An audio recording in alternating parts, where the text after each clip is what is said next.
Hey everyone, it's JoJo Empathic here, and thank you so much for stopping by my channel. Please like and subscribe, and be sure to hit the bell icon to be notified whenever I post new content. That's important because I do post randomly. Today I want to dive deep into self-realization and techniques that help with spiritual healing. When awakening to the reality that one is having a spiritual experience, one may begin to have the awareness that there are split aspects of oneself.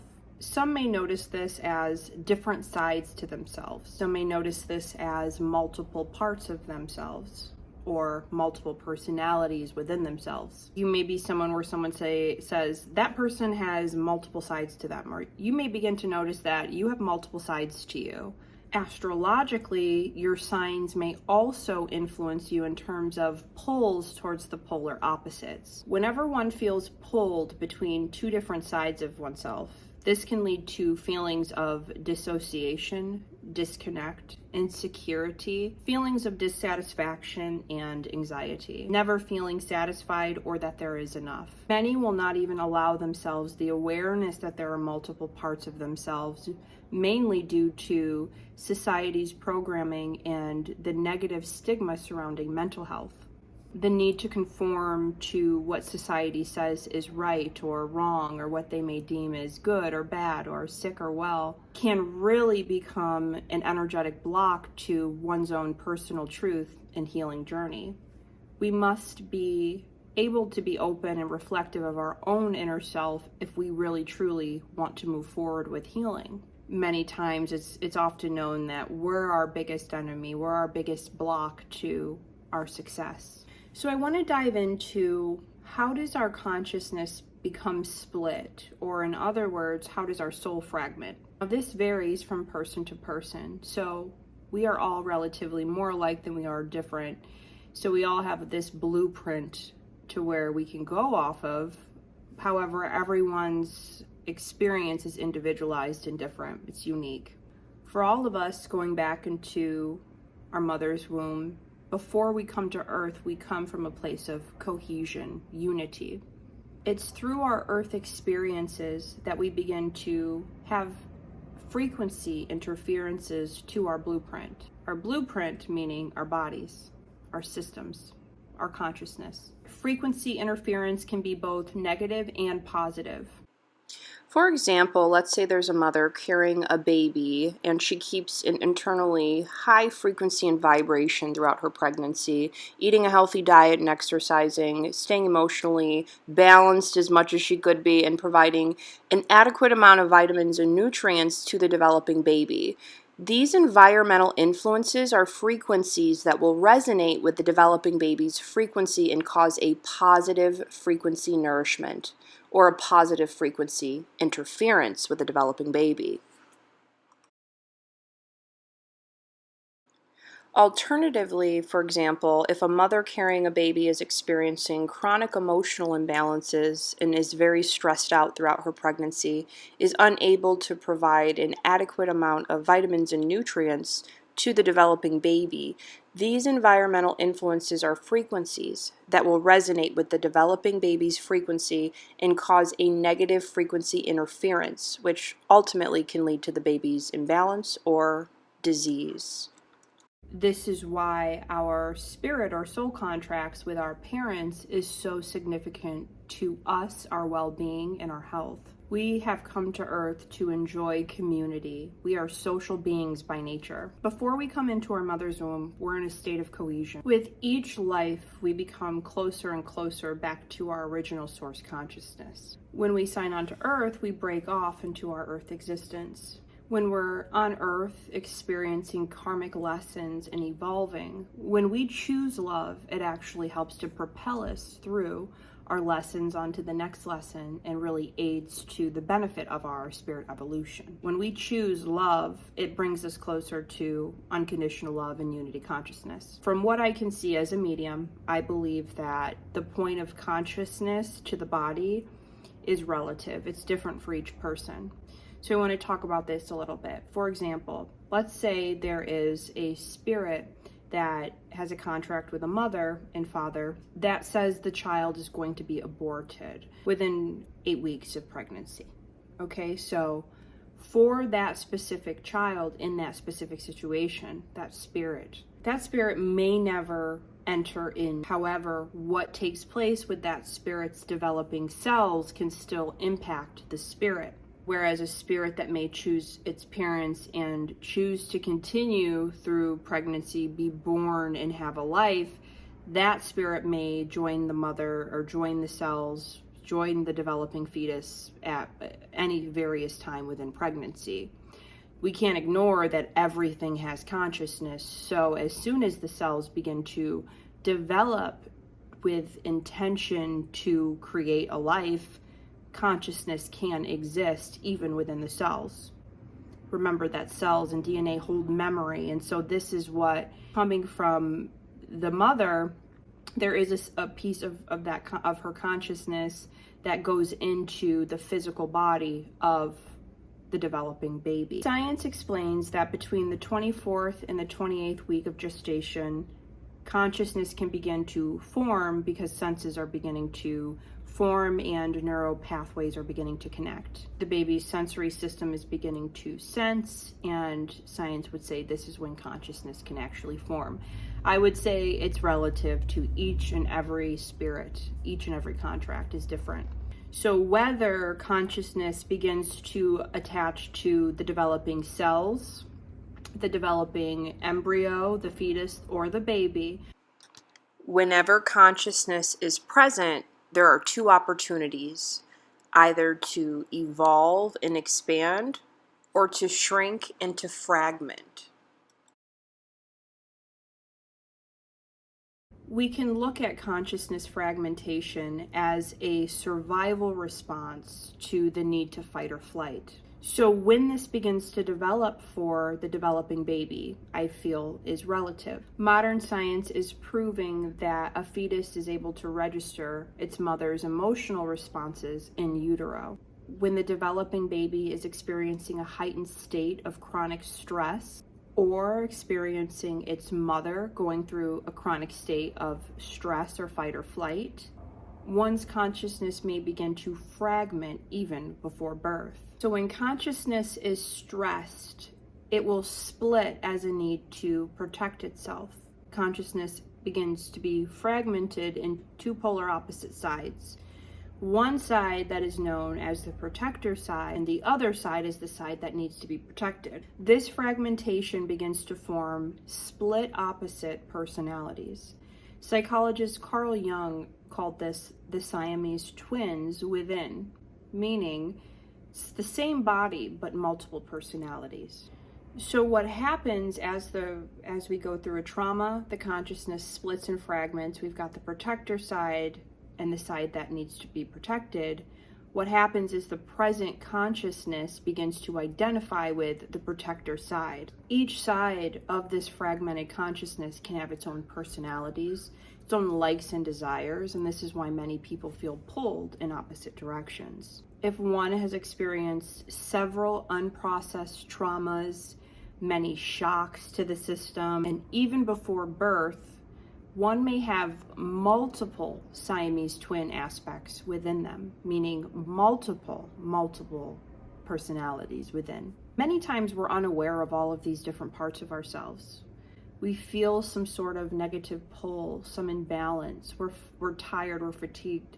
We're going to go over all of these different signs that are an indicator that there may be multiple sides or fragments of your soul that are in need of integration. These polar poles ultimately dictate and influence your entire life. The way you think, feel, your beliefs, as well as your stress responses and your coping mechanisms. Signs of a fragmented soul include, but are not limited to, imbalances surrounding the spine. You can think of it like an imbalance with the base of the spine and it's pull from the base, sense of security, chronic imbalances within the root chakra, the sacral chakra, and the throat chakra. We see these imbalances almost as if mainly with dissociation within the reproductive system affecting gender beliefs, and reproductive health. And throat chakra imbalance is affecting speech and communication, fear of speaking up for oneself and really saying what one truly desires. Feeling chronically up and down, perhaps even a diagnosis of bipolar disorder. You may never be able to make your mind up, chronically indecisive, always, pulled when you go into the fast food restaurant. You can never make up your mind. Now, if you had excessive exposure to a savior mentality, such as in a very extreme religion or cult or society where there were laws put on you, this may have also really caused that fragmented split between the protector, the savior, and the one getting saved. If you've had forced religion on you that is separate from your own personal beliefs, this may cause soul fragmentation. Anytime one is led into believing that being unauthentic to their own individual truth is the right way to be, the soul fragments. If you are, as an adult, have many unhealthy coping mechanisms or an inability to deal with conflict, this can be a sign that the soul is fragmented. Now, if you have a fragmented part of your soul, you more likely will be stuck in negative thinking patterns, repetitive thoughts, and this could even also be attracting repetitive patterns in toxic partners or relationships. When the soul is fragmented, there tends to be unhealthy boundaries, chronic addictions. One part of you wants you to stop, the other part does not. And it's a constant battle for the present consciousness. Hearing chronic negative inner voices, you've cleared your space, but yet you still have that negative inner voice. So you know it's not coming from the external, it must be coming from within. You may have seen a psychic or a healer and they weren't able to pick up what the negative voice is. Sometimes it can seem almost invisible to someone that's reading you. But you know that there is this inner voice there that is not a separate spirit, it's part of you. Another sign of soul fragmentation would be chronic depression and anxiety, chronic states of panic, numbness, loss of voice. Sometimes this can be seen as like energy densities around specific organs, such as like the kidneys will have a dense dark matter around the kidneys or the root. Body distortion, the body can be disfigured or distorted. Another sign of soul fragmentation would be a feeling of multiple personalities within yourself and an uncertainty of what is your true desires, likes, wants, and needs. A disconnect from your authentic self, feeling unfulfilled with your entire life. And another sign of soul fragmentation would be brain fog, cloudy thinking, scattered thinking, thoughts here, thoughts there, thoughts everywhere, stagnant energy buildup within the chakras, constant and chronic daydreaming, dozing off, inability to focus, ADHD, hypochondria, schizophrenia. Another sign of the soul being fragmented would be chronic behaviors of self-abuse and self-hate, extreme phobias, OCD, repressed true desires, feelings, and emotions, feeling excessive and chronic guilt and shame, inability to get rooted and grounded, and an inability to not be led by one's own inner fears. How I came across this truth was honestly by learning about possessions, observing as a medical medium who is running people's vessels, who is speaking through their voice box, who is leading this person's thoughts, body, reaction. Possession is normally known as a negative connotation, something else that is highly programmed into society. However, there can be a positive possession, such as working with your higher consciousness, being possessed by your higher self, possessed by your higher mind, your higher consciousness, as well as you can allow parts of you to speak through you in order to listen to them and get their needs met. Our goal, energetically and spiritually, is to stay grounded, present, aware, and mindful, and in control of what we can control with our vessels. So we can have more of a control over our voice, our mind, our actions, once we are in a state of wholeness. Our goal is to stay present in our present timeline and reality, our current life's existence, in this earth plane, in this earth body. If there are fragmented parts of our soul, then we could be pulled to the past. We could be pulled to past lives. And as well as the opposite of that, a pull to the future.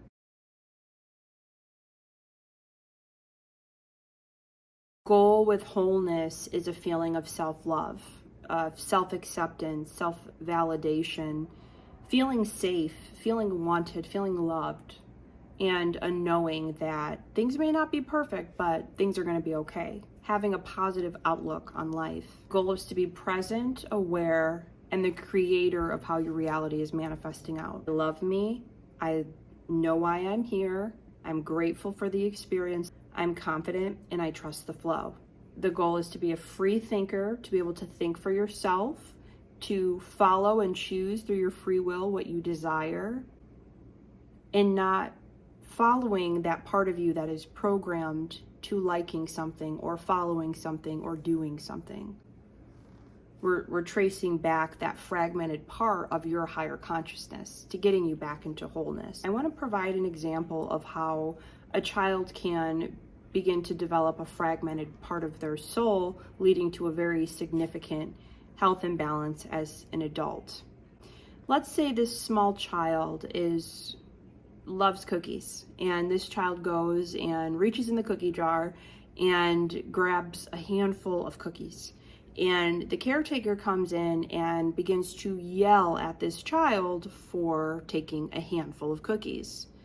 Now, this caretaker may have been socialized into believing that it's okay to discipline a child that way as the authority figure, to teach them a lesson, to protect them from not overindulging in sweets that could lead to a health imbalance. So that is this caretaker's present consciousness and awareness. Now, what this caretaker is not aware of is the sensitivity of this child. And a lot of times, sensitivity even gets shamed versus acknowledged. So unaware that this child is sensitive to what this authority figure tells them, this caretaker begins to yell and scream at the child, calling the child stupid and names and greedy for taking so many cookies, and to put them back immediately. And go do this, that, puts on this mean face and this heavy hand to this child. From the back of this person's mind, that's what their folks did, and this is what worked for them. In the back of this caretaker's mind, this is the way that they're helping this kid. But to this child, that was devastating. It was a moment of shame. It was a moment of feeling that this child's desire isn't worthy of being met. And this child then begins to become afraid to speak up with what he wants throughout his life. He's afraid to get seconds if he's hungry, and speak up on his need to eat or hunger. This can get very deep. Something so simple, this basic interaction, can truly fragment this child's consciousness, especially if this is chronic and repetitive, and there really isn't a loving nurture provided in these moments where there's almost like a conflict or resistance. We need our needs met. Intimacy is part of our human nature. We can't ignore that we need intimacy. So in moments like this of resistance that come up with a child and a caretaker, it's important to make sure, one, that this child feels heard and received, that the child is able to use its voice and feel heard, and that solutions, if there needs to be solutions provided, are provided. This is what will lead to intimacy being fulfilled and trust being established. For many, this never happened.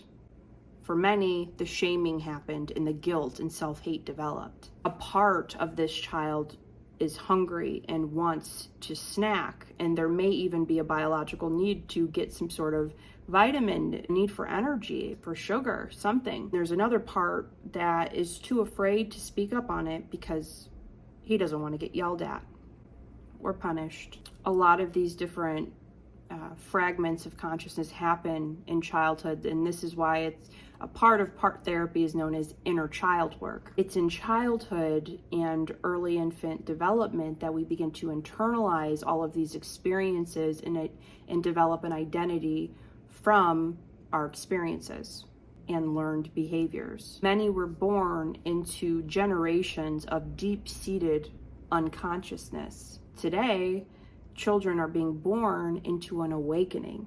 It's a completely different time. So many in today's age, many adults were born to face the negative effects of having unaware or unconscious parents or caretakers. Unaware caretakers force beliefs and programs onto who they're taking care of.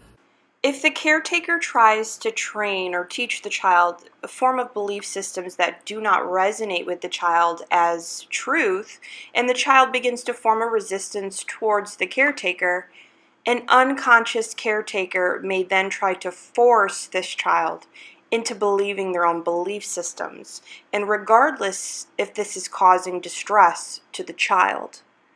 This level of psychological control over a child can vary, and unhealthy caretaking often leads to a lot of shaming, guilt tripping, and gaslighting the child, which in turn have significant psychological effects to the adult psyche.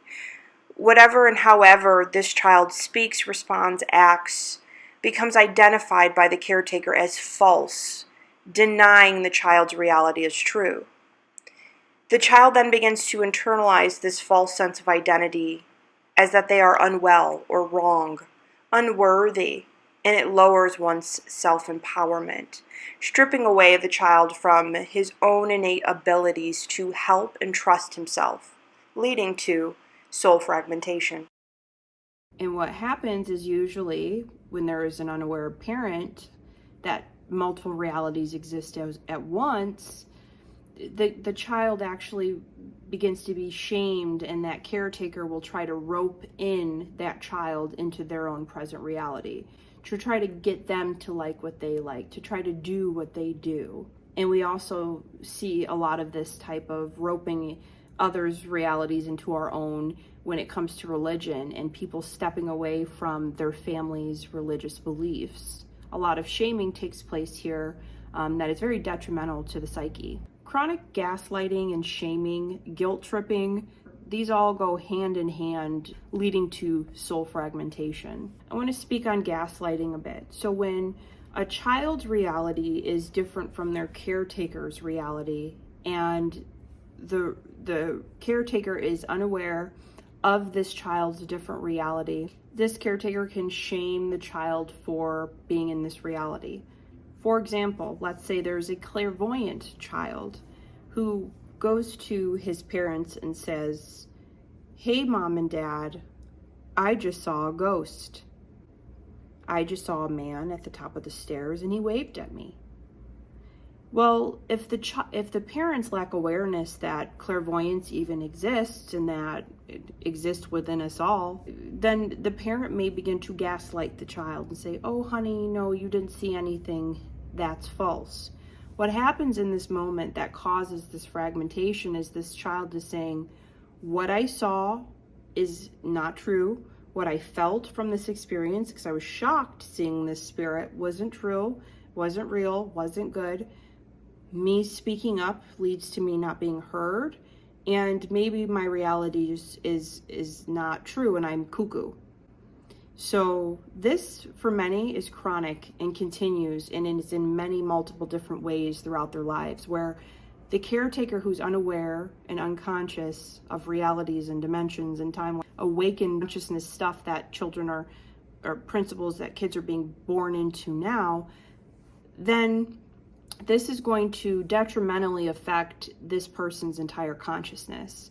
For people that have this type of chronic abuse and neglect tend to feel a sense of dissociation that for many leads to suicide. For many, when they're living in a reality that's different than the people around them, it can be absolute and utter mental torment. They have become so programmed into believing that what they see isn't real, what they feel, what they hear isn't real, that perhaps they're sick, that something's wrong with them. They've become so dissociated from their own truth through family telling them that they're wrong and incorrect, that they actually just have completely dissociated so much that they end up taking their lives. This happens for many, and the families will often say they had no idea that this person was even struggling like this.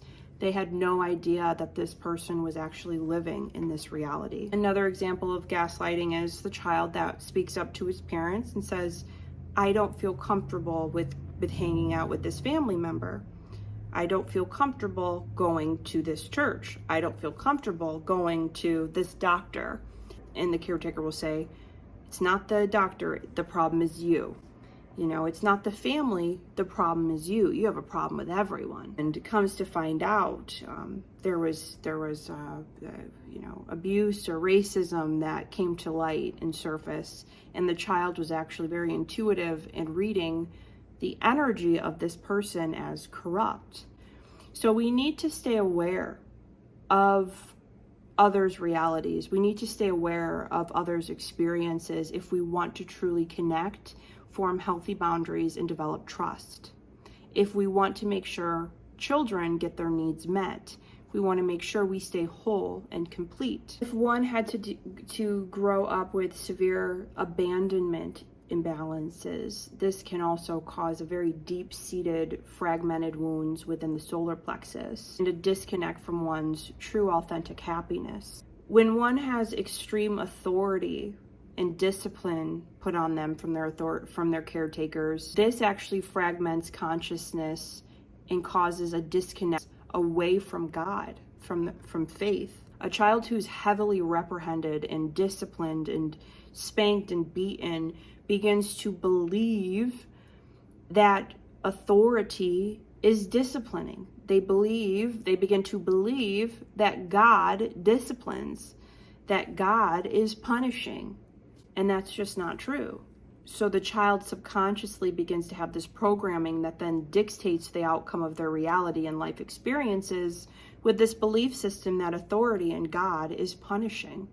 That we've got these sins, and if we don't, follow if we don't follow the laws of God and we sin, then we're going to be condemned. And that's the absolute opposite of God consciousness being unconditional love. Reminds me of this false prophet, the Antichrist, the God that does lead by fear. It's a false reality of unconditional love, God unity consciousness. And this is superimposed on the masses through worldwide religions today. People are fearing God, and there is no need to fear God. God is love. And the complete opposite of fear, and God doesn't punish people. Bad things don't happen to us, they can happen for us.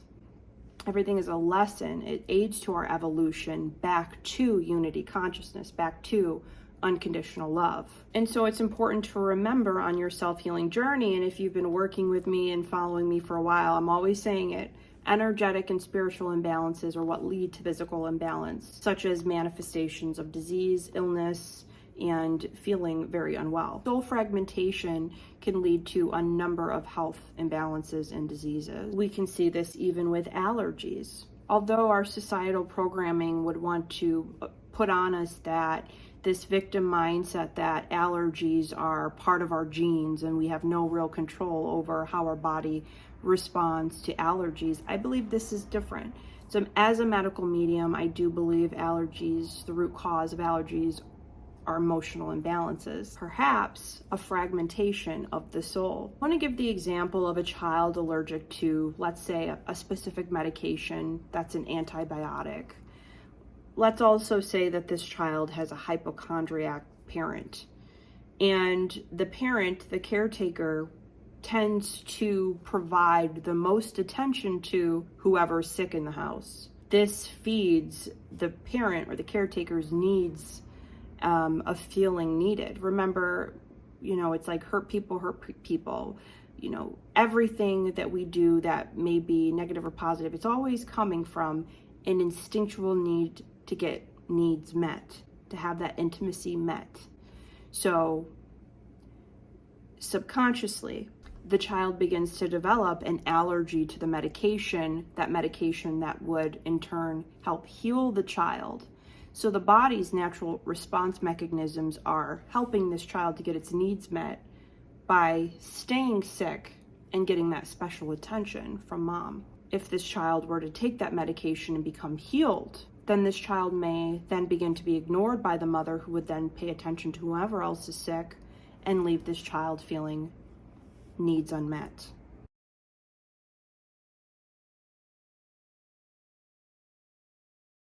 When needs are unmet, our biology will then begin to help us to survive and carry on by any means. And it's not talked about in today's society or our Western medicine that these are triggers and responses that can lead to disease, imbalances. Another thing is, if that child has an emotionally distant parent or caretaker, you better believe that's going to affect the child's heart chakra and immune system. A need of feeling loved not being met. The Divine Mother lives in the heart.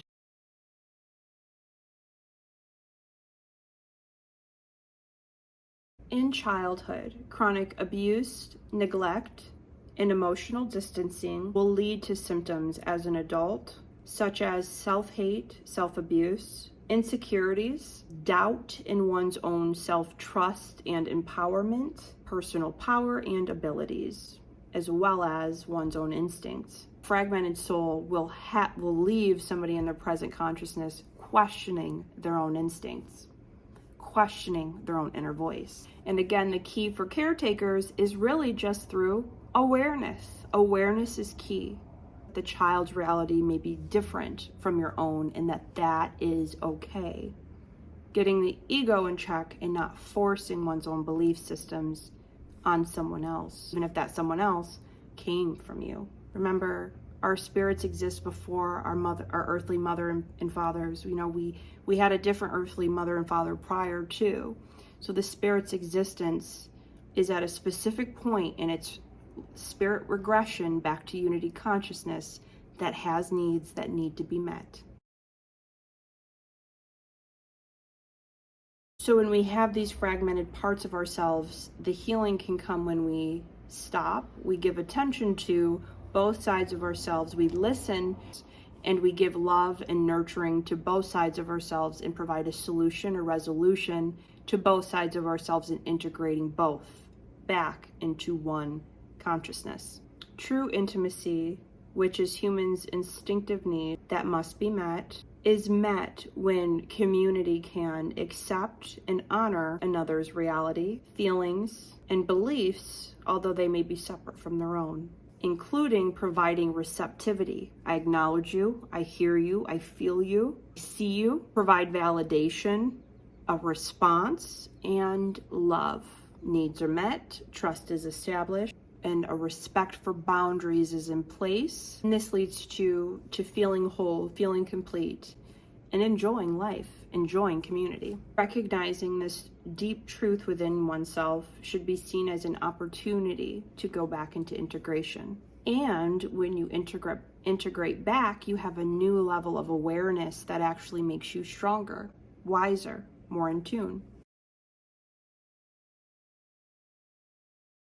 Healing soul fragmentation should be seen as a tool for healing and evolving our consciousness. Confronting traumatic memories can be painful at first, but remember, it ultimately will lead to success, healing, and integration.